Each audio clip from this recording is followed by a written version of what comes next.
Okay, so let's move on to the top 5 of this week. In honor of Robbie Lawler, we're going to do top 5 favorite retired UFC fighters. I like that. So my number 5, I'll go ahead and start it off. My number 5 top retired UFC fighter, Michael Bisping. I like Michael Bisping. He's a funny guy. He has a great story where he was a journeyman UFC guy and late in his career. He's got one eye. He won the title. He has one eye that he lost in fighting. He's a funny announcer. He's a good podcaster. He talks some good shit. Michael Bisping. I like that. My number 5 is Daniel DC Cormier. Ooh, I like that one. He's from our area, right around Lafayette, Louisiana. He hadn't had, but 3 losses his whole career. He was always kind of the people's champ too. He was a lovable guy. That's why he does commentary still. He's such a lovable guy. Everybody likes him. He was the rare great fighter that was also like fat and he wasn't like in crazy shape, so he was way more relatable. Yeah, he's like 5'7". It's nuts.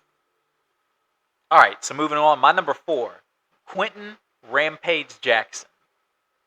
This dude, he was an exciting fighter. He maybe is one of the most intimidating fighters of all time.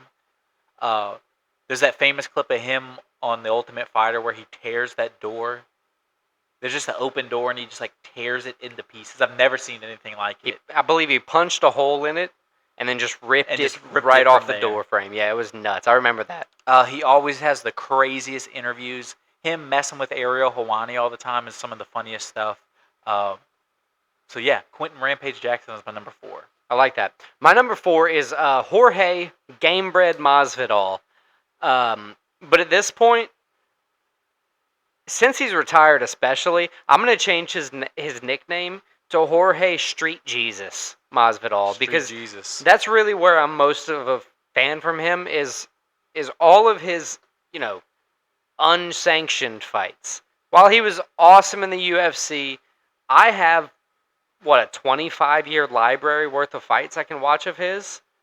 And just crazy, whether it's bare-knuckle brawls or in a cage, it's all highlights for him. He's just a great fighter. I love that pick, and I love it so much. I actually have Jorge Gamebred Masvidal as my number 3 in my top 5 retired fighters. His knockout of Ben Askren, the 6-second knockout, that is one of the most famous knockouts of all time. The flying knee. He also had a great knockout, Darren Till. Knocked him out in England in front of his home crowd. Jorge Masvidal, one of the more entertaining guys in the cage and out of the cage. He's my number 3. My number 3, which it's hard because I hate him, but I love him. He beat some of my favorite fighters, but he's also retired, so he's in this category kind of almost just for that reason. That's going to be Khabib, the Eagle, Nurmagomedov. And every single time I struggle with that. Nurmagomedov. See, that's better. I like him. 29 wins, no losses. Man, I don't think he was ever dropped. I don't think he was ever taken down. If so, it was very few. He lost very few rounds in his whole career. Just a dominant performance. Retired in his prime. Just because he could. Khabib. Yeah, arguably one of the GOATs. And I have one of the other GOATs as my number 2. I have Demetrius Mighty Mouse Johnson as my number 2.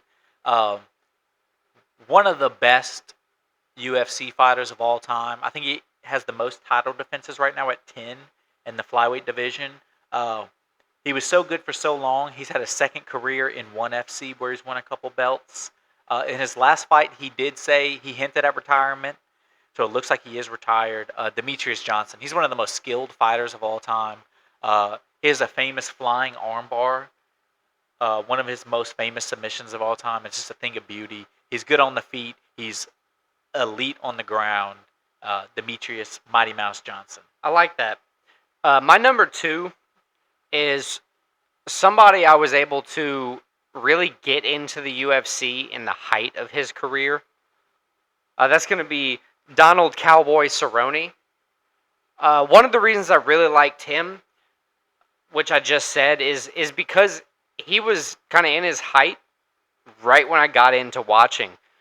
He fought guys, like Mike Perry. He fought Leon Edwards. He fought Darren Till, Robbie Conor Lawler, McGregor. Jorge Masvidal. He's fought everybody. He had 48 career fights before he retired. Just a stud of a guy. Now he's an actor, so I got to start watching his movies. The ultimate journeyman. And a stellar guy. He's willing to help people. He's just overall great person, great guy, great fighter. All respect to him. All right, so my number 1 retired favorite UFC fighter of all time is going to be George GSP St. Pierre. Not only is he one of the GOATs, one of the best fighters of all time, he's one of the most likable guys of all time. He's a guy, he honestly could have been fighting longer, and he stopped kind of in his prime, which you got to respect, just like Khabib. He's an older guy now. I think he's in his 40s or 50s. He's still in good shape. He's still a great guy. He's been on Rogan a couple times. He's great. George St. Pierre. That the only reason that pick aggravates me is because I didn't get to say it first. My number 1 favorite retired fighter is George St. Pierre. Not only is he just a world-class athlete, he's a world-class guy. I think that goes a lot. He can be a role model to kids. Fitness, he speaks out about that, talks about how important it is, especially since retirement. But, in the UFC, he lost only twice. I think he was 26-2. You said he was a little bit older. He's actually coming out of retirement for a grappling match pretty soon at 42. But he's not fighting, in the UFC anymore, so I think he's still valid for these picks. GSP just being a world-class guy, that makes him number 1 for me. All right, so that wraps up the top 5 this week. Top 5 favorite retired UFC fighters in honor of the great, ruthless Robbie Lawler.